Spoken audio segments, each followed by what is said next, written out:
Hello, welcome back to the already. So they were already pretty good, and now they're warmed up too, and we're going to have our first proper match happening right now. Very exciting. So we're in this top 32, so the format you're going to be seeing from pretty much here on out from the 64 to the 32. You're going to see two matches of the top 64, and then you're going to see the top 32 happening right after that, which is a very cool setup. I really enjoyed that because you're going to see the hype of both winners going at it right away. So Groundious and Madbronine. Apparently Groundious is like one of the top 2 or 3 people that are like literally top 3. So he's up there. He's a favorite to win this coming from the 64. So I'm kind of gonna be keeping my eye on Groundious and seeing where they're going with this, and I'm gonna see what happens. I'm pretty unfamiliar with a lot of these folks that are in this right now, so I'm very interested to see their skills. Well, that's what's exciting about it, is you could figure, it would be very plausible that in a couple of years you're going to look back and say, oh, this is where Madbronine got his start. This is one of the first times we saw them place high in an event. You got to figure somebody's going to emerge from this pool with a natural speedrunning talent that maybe hadn't tried it before, hadn't put themselves out there, and they make a big splash here in this basically announcement tournament. It's basically what it is for Aeon Drive. And we'll look back and see that was the start of it. A star could be made today, for all we know. Absolutely, and I again really looking forward to this. So what's going to be happening here, we're going to be having 30 minutes on the clock, and they're going to be taking all that time to try to get the fastest times they can on these levels and pretty much grinding it out, finding the best way, finding the fastest method, and we're going to see who comes out on top. It's really going to be a challenge for us as well as our friend on the back end, Milo, watching this and seeing who is knocking out the best time on each of these levels, because they're going to be nailing these throws with the daggers and the teleportation, and just it's going to be quick movement, and I wouldn't be surprised if I'm cross-eyed at the end of this. Or if I'm hoarse from talking about it, for that matter. You're right, it happens very, very quick, and as we alluded to, when you play it a little bit, your brain starts to rewire, you start to catch up to the game and all the speed of the mechanics because it's so buttery smooth, and it takes a little while though. At first it's just a little overwhelming. It's exciting, it's fun, but a little overwhelming, and then you start to get used to it. You start to think on this game's speed, on this game's level, and it's just a really, really pleasant experience then. You could see Madbronine rebooting, making sure they're on the right sector, I think that's called. No, we don't have levels or stages here. No. In Aeon Drive, it's sectors. I like it. It's all a part of the ambiance of this game, where it's a very futuristic feel, and they really designed it around a lot of actual cities. It feels like, where there's a lot of similar to New York landscapes or LA landscapes, things of that nature. I've personally never been to those cities, but I do know that is a very similar look, so it's fantastic to see. I really want to go back and make the joke, though, and say, can I call you Mr. Ed since you're going to be hoarse? Fair enough.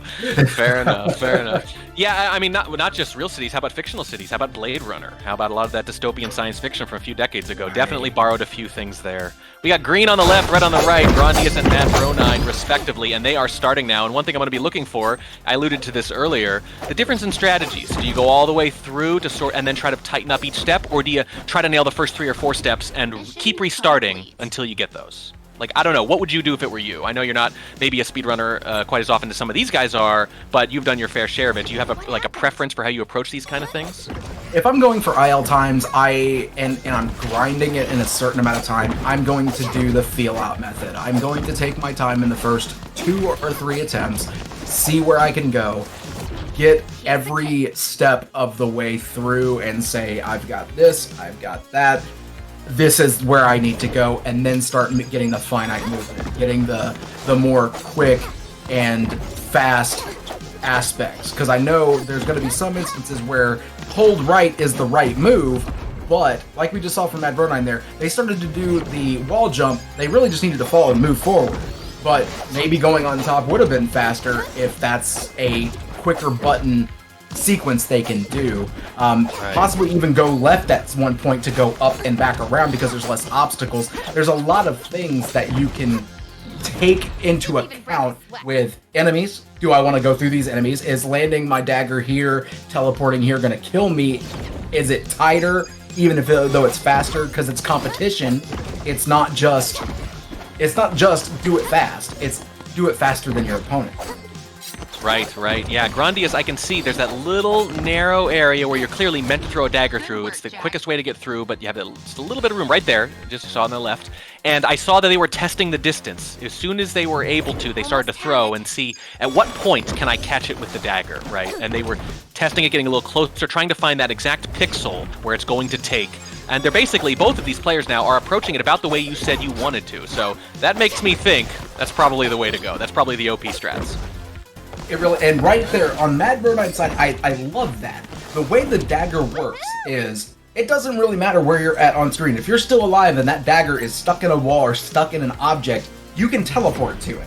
Now, if you take that dagger off screen, it will come back to you, so you do not have that life-saving ability anymore. They almost fell completely down that hole and boom, right back up, and they were fine.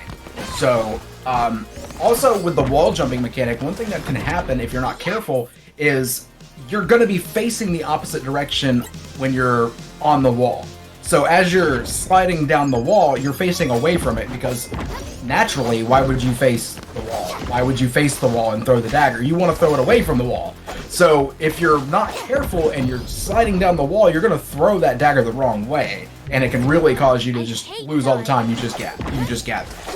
Yeah, and there's a similar mechanic with the sword. If you don't press the direction you want to thrust the sword, it doesn't necessarily happen in the way you think you're facing. And it's another example of what you were talking about earlier. The game giving you so much control that if you're not used to games giving you that much control, initially you can think, no, that's not what I wanted, but you're realizing, oh, I'm just used to games doing things badly. And now that this game's doing things right, it's actually catching me off guard for a moment.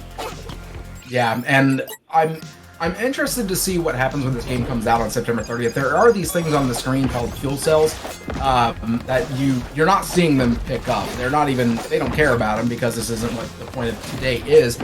But I'm curious what the story is for those. I'm sure it's got to do with powering the ship of some sorts because the ship technically did crash, and that's like the story involved with this, and they're finding fuel cells to power the ship and things of that nature. So when the game comes out on September 30th, there's going to be a lot more than just speedrunning levels. There is going to be some variant of a story that you can look forward to as well. Yeah, story-wise, this not mechanically, but story-wise, there's a little comparison to Peakman, actually. If you like Peakman at all. Your ship has crashed, you're looking for drive cores. Sound familiar? A little bit, yeah. But fuel cells kind of help you roll back time, because you see some of these times on some of these levels, and you're thinking, I can't possibly get through this, and you're right, you can't. But you collect those, and you press a little button, and you buy 5 more seconds. That's the kind of time shift mechanic that makes some of these levels possible where they otherwise wouldn't be. And to remind everyone of the format, runners have a set amount of time here. They can reset over and over again for the full 30 minutes from this point on to just grind for the best time they can. You can see the best on the left, 8 seconds, and on the right, still 11. But for the bracket itself, direct elimination. Translation, lose and you're out. No second chances. Neo Barcelona is an unforgiving city, my friend. And I'll tell you right now, too, you're starting to see a difference in strategies here, too. Groundious is in the reset when I miss it point, where as soon as they miss a particular throw, right there, they missed that a few times, they're resetting. They're not even going to the end, where Madbronine is just kind of grinding each section and just going ahead and grinding through, getting to the end of the level, almost the equivalency of a no reset run, of a full speed run, where even though you messed up on a trick, you get the trick, you keep going, and you finish the game, come back to it. So Madbronine's doing the no reset runs where Groundious is like, I know what I want, I'm going to aim for it, and if I don't get it, I'm going back to the beginning. Yeah, Groundious, I feel like, has the whole level in their heads right now. It's all going to be about execution and see if they can get a little bit lower each time. And you can see, wow, getting really close. Is that a new one right there? Is that sub 8, I think it is? I think that might be a new best. That was very quick. Whereas Madbronine is still taking their time. But look, they still have so much time in the clock. They've only used 1/5 of their time. So it's kind of funny. It's not like another kind of competition where you could say someone is leading exactly. Because for all we know, Madbronine could bust out their best run in the waning minutes of this, in the waning seconds of this, because a good run is 7 seconds, basically, right? And then all of a sudden, while they were quote-unquote behind for 30 minutes, they win anyway. And this is where you're also now seeing Groundious is going, I got a 707. what is going on up here, exploring the level a little bit, saying what I have here. They feel like they got that time that is really just a really good time, and now what they can do is attempt to do a few more sections, find a couple of sections that might be faster, and really do the finite tuning, because 707 is impressive. That was a really good run. I think the pixels have struck again. I think that's a 787. I don't know if it's going to matter, but I kind of wonder with the margins. It actually might. But I think you're right? They see that time, and they must tell themselves, that's really good. That's a really good time. There's a chance this time is going to hold up. I don't think it will, but I'm not sure. It could. And if that's the case, why don't I experiment? Why don't I try some other paths? There's no point in getting, slightly better, really, at this point. I'm looking for bigger chunks. I'm looking for a new way of approaching this, because I feel like I've already gotten... Look at that. Look at that run from Groundious right there. That was... Their 787 earlier was basically that without the death. It's like you couldn't imagine shaving much more off of it. So if that's the case, you have to try a completely different approach, or you're probably not going to improve on that time much. And I love what they're doing, where they're landing... I think they almost did. I think they just might have done it. I couldn't see that the time it went off the screen so fast. But literally, they're landing their daggers on paper-thin ledges. And it's insane, because they have to not only land it, but also kick off the wall and land another dagger right after it. So it's very fast that this dagger can just go right back out after picking up and teleporting to it. So the speed at which you can use the teleportation dagger is impressive. It's very, very good. Look, when the devs named it the teleportation dagger, they understood they had to live up to that. You could not call it the teleportation dagger and end up waiting for it to do anything. And as you can see, it is just ridiculously fast. As I said earlier, your brain has to learn the game a little bit. It has to catch up to that speed. But once it does, the fluidity is just poetry, really, in motion. Look at this in Groundious. You can see Groundious with another. It was basically the same run they just did. It's almost identical. I think slightly faster, actually, though. They might have shaved a half second off there. That's insane. There's not much left there, though, right? There's just so little fat left there. You said that and I didn't want to say it, because I'm saying, man, you never know. Famous last words for speedrunners, right? Like, who has ever said that about a speedrun and not eaten their words? Literally, probably the oldest speedrun in existence, SMB1, has been getting new world records. So, like, we talk about new games getting new world records, and how could they possibly be faster, because you see all this skill, but games that have been around for just years and years and years, older than probably most people in the chat right now, it's still getting world records on it. Still. Yeah, we talked about the devs a little earlier. This is, of course, developed by Two Awesome Studio. Their previous game, Dimension Drive, which was also had similar art and an interdimensional jumping storyline of sorts, so it sure seems like a canonical prequel to this one, actually. It might literally be, I'm not sure, but it certainly is a spiritual one, at least. And I'm not familiar with the previous game, but if the previous game is anything like this, it looks like they really did do as much as they could to just improve on a lot of mechanics, because this game, again, in my personal experience, pretty much as a casual play, I didn't attempt to do many speed runs or anything of that nature. It was extremely well done and smooth. I never felt like I was being cheated out of movement. I never felt like I was being cheated on any kind of hitboxes, or just in general. When I told the character to do something, when I told Jacqueline to do something, Jacqueline did it, and I felt satisfaction. I felt like I knew where I was going, and really, it wasn't that difficult of a game to pick up either. It was one of those things where I haven't really played a game like this since something like Celeste, and Celeste beat my head in. And it was a very forgiving game, and this is also very forgiving. You don't really lose that much time on anything by dying early in a level. Yeah, you go back to the beginning of a level, but levels are short. They're designed to be 30 seconds. And even the countdown, the 3-second countdown is actually 1 second. You can get right back into every game. Everything loads very fast, too. Exactly, and I played this on PC personally. Those are the codes that we were given and things of that nature. I can see this running butter smooth on all the systems that they are available for, and it's looking like we are shaving more time off. Madbronine getting even closer here to Groundious, but Groundious showing again why it is are a favorite. 718, that's just ridiculous. 886 is also ridiculous. This is insane amounts of speed on each of these runners going through this level. Yeah, this is, we need the milliseconds on these clocks, let's put it that way. I've got the tagline for you, easy to pick up, hard to put down. How about that? And one thing I like about games too, by the way, kind of the opposite of movies. There's a running joke in the movie world that sequels are always worse than the originals, right? But I feel like with games, because of that iterative nature you mentioned, it's kind of the opposite, you know? They create the base, and then they learn a little from it, from people playing it, they iterate on it, and next thing you know, you have something polished to a high sheen like this game. Exactly, and one of the cool movements that you just saw from Groundious there, you saw a upright, downright, quick movement with the dagger, and it was pretty fast to just go up and then down. And the thing is, though, you're also sacrificing distance with the upright, downright, so most of the time you want to be throwing it straight right and going that direction, which is why Groundious is doing. And I think we just got that sub 7 right there, actually. Wow. 696 on the screen. Oh my lord! Wow. I just shaving off more seconds. Do you want to say this is the best it gets?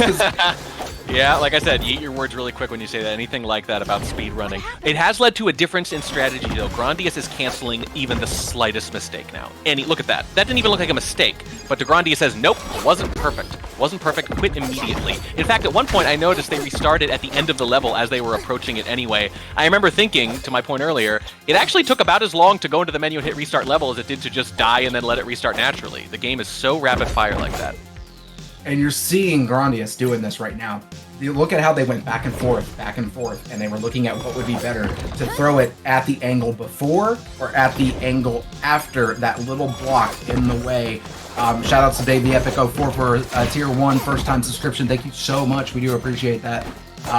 And they're testing that out and seeing what's going to be faster whenever they go upright, downright to get past a possible enemy, and where it's going to land them, and they're testing each direction and each spot, and I like that. I like seeing almost real time the thought process, the gears working in each runner's mind. I love it. Yeah, and that's a big part of this. The strategy is really huge here. You know, you need to be realistic. Can I shave more time off this? If I can, how long? If it's a tenth of a second, maybe I'm better served by trying to do something completely new, especially because look at this. I mean, they've gone through so many runs, they've still got over half their time left. Yeah, and here we got 802 on Madbronine's side, and then ahead, Groundious was 696. That is, I can see a little bit more time being shaven off. I really can, because obviously Groundious feels it's possible. They're testing that one spot over and over again, seeing a potential for more time. Yeah, up or down, right? Just, do I want to go up or down here?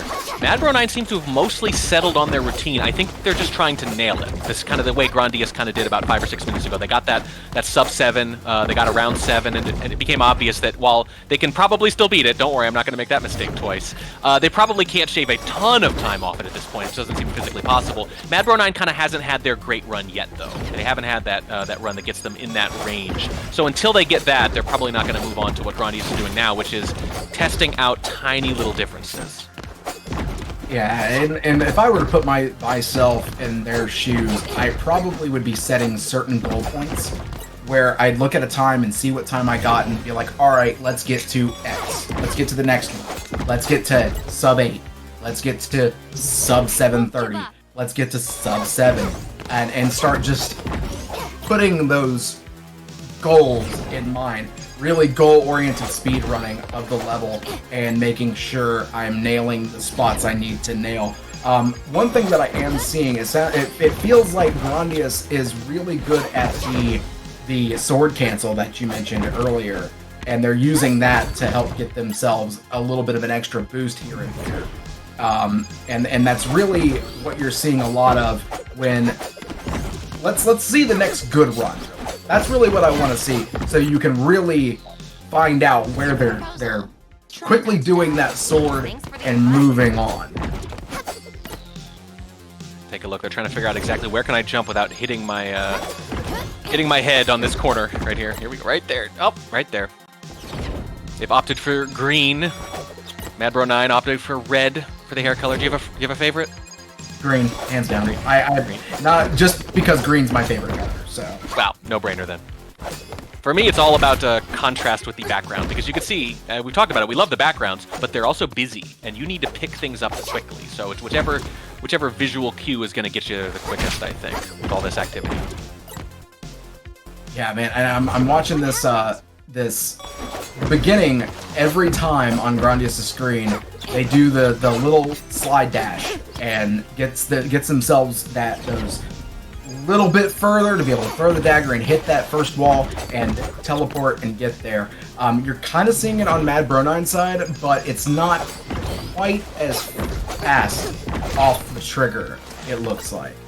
So I don't know if there's a particular amount of just hesitation or what it is, or if maybe even then at the very beginning Groundious is just letting go of the slide dash a little bit faster, because it's almost, you can barely even tell they're doing a little slide at the beginning because it's so fast. Yeah, it's incredibly fast, and I think we're really seeing, Groundious' skill here right now. Madbronine's doing a fine job, but I think they might have had the misfortune of running into a really exceptional player early on. But it's funny how we talk about that, kind of casually, like, oh yeah, it looks pretty good. We look at the difference in seconds, just over 1 second. That's the kind of marginal stuff we're dealing with here. Yeah, I mean, it's easy to say that from a commentary point of view, to say a second is nothing, but at the same time, a second is a very long time to shave off, even of longer runs. Right now, you're getting a focus on Madbronine, and really, if you didn't have them both on screen, you'd almost be reminisce to say they really do have a similar play style, and they're very, very good at their movement, and it's very finite, but it's that finite. Just over a second. Just over a second difference. When we zoomed in on Madbronine there, the next run they had was actually much smoother than the ones we've been seeing, and I do wonder if it's one of those things with 30 whole minutes, what you can do is you can be a little awkward, and they've looked a little rougher than Groundious this whole time, but if it just clicks at the end, sometimes you're just 5% away, right? You just need a few more quick little cancels. Look at that, Madbronine's looking better. If they just put it together at the very end, I think they need a couple more teleportation daggers there at the end. I don't think you want to be wall bouncing there. But if they can just put it together, if they're close to nailing these runs, it only takes one. That's the excitement of this format. Yeah, and by far, like I said, the fastest movement in this game is the teleportation dagger. It is the number one thing you're going to see. You're going to see a lot of other things thrown in, but number one and really only way to travel in this game is teleportation. So it's quick. It is full screen range as far as how long it'll stay into a wall.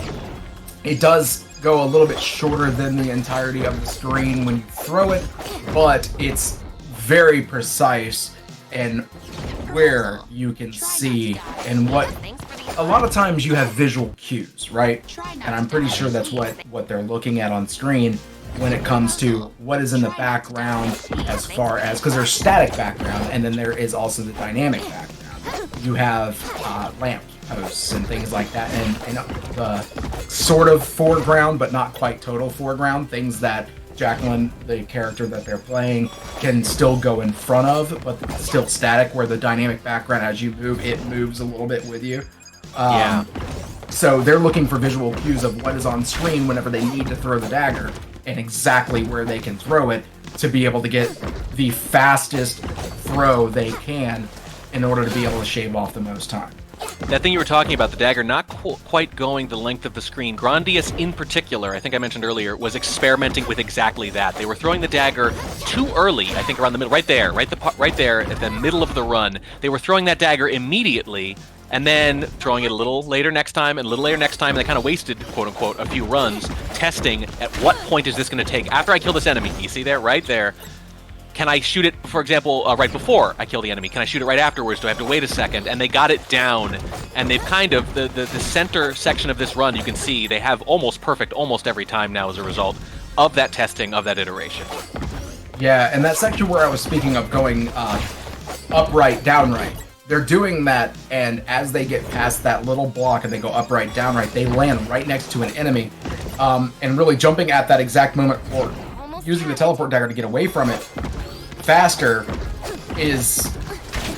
that's where that time loss is. And it sounds so weird coming out of my mouth saying time loss when we're talking about only a second, but literally it's coming down to that landing right there, having to jump and throw the dagger at the very end, do a sword cancel to reset yourself, and then land to be able to get into the teleporter at the very end. So, yeah, the one that was giving them trouble was right after that, when they throw the dagger up and to the right after coming through that sequence. That was the one they kept missing. They were trying to get it really close. It's funny, they finally got it, and I did a little fist pump in my head, and I looked up at the time, 7:25. Good work, Jack. It's still over 7 seconds. It looks perfect when you're watching it, and yet you realize it's not quite. 684. Groundious Wow. just got 684. Wow, shaved just a little more off. So now it's a little more than a second. And yeah, and that's the first change in either player's best, and I would say about 10 or 12 minutes. Yeah, and Groundious is just constantly, and it's getting down to the point where it's shaving less and less time off because we're now shaving off less than a tenth of a second. So, but at the same time, Ooh, I think Madbronine got a new low and checked the scoreboard immediately to see where they were, and they must have been a little disheartening to finally break 8 seconds and realize I need almost another entire second. I want to see what they do now. Right after learning that, how are they going to do this? Are they going to are they going to start over a little bit? Are they going to say, this is not the way, I need to try something weird now? let that settle in, folks. Let that settle in. 7.77 isn't fast enough. And not all that close, it feels like right now, even. It's like you're looking at 7.7. What can you do with 7 seconds of your life that isn't fast enough? Like, literally, let's look at this. 7.77 seconds, man. I know better than to answer that question, but I think you and I could get a bunch of words in at least. We could definitely say a lot of words in 7 seconds. Absolutely, including that this game will be coming out on September 30th on all your favorite platforms. Please go wishlist it on Steam at least, because we want to really just highlight this game and all of its grandeur. It's a fantastic game. Even this only being the third, I guess, first technical match of the day. These two did get here because there were, I honestly, after watching them play, I don't doubt that these two would have probably won. They're fantastic, no doubt that they are really good at this. But there were some no-shows, so they did move on. And this is a top 32 match, and moving forward, we're going to have 2 top 64s, and then the top 32 again, so you're going to be seeing a lot of in succession same people. And really, this game is just phenomenal. It's got so much going for it with graphics. As simple as they look, they are phenomenal looking, beautiful. Really, it's not even the character that's the most beautiful. It's the scenery. The scenery is so gorgeous.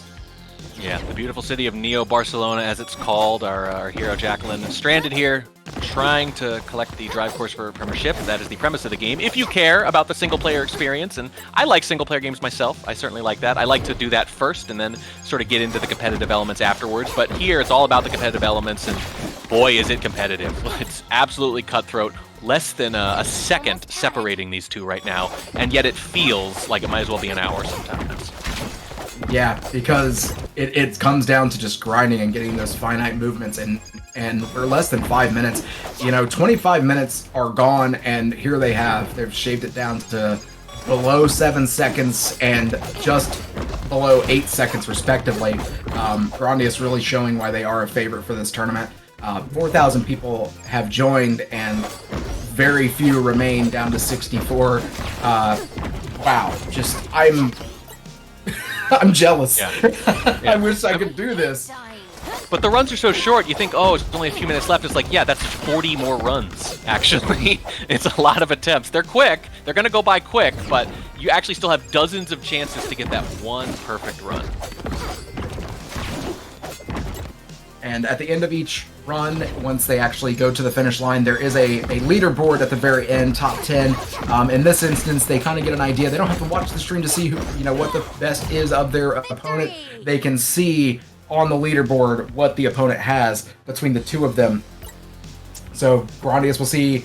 I think they just shaved off more time. Yeah, another 1/10 of a second, and that's actually a big part of the strategy here. You see, Madbronine didn't check it out for a while, but they got a particularly good time. They finally broke 8 seconds, and that's when they checked and wanted to say, okay, I'm pretty sure 8's not going to get it done, so until I break that, I'm not going to bother thinking about it. I'm just going to focus. But after a while, you need to know, am I behind a lot? Do I need to do something drastic? Do I need to maintain my lead? Or can I shave off another 1/10 of a second, and that might be the difference. So after a little while, I think after those first 5 or 10 minutes in particular, you need to have a sense of where you are in the match. And Madbronine knows right now that they really just don't have any choice but to do something really big and really bold here soon.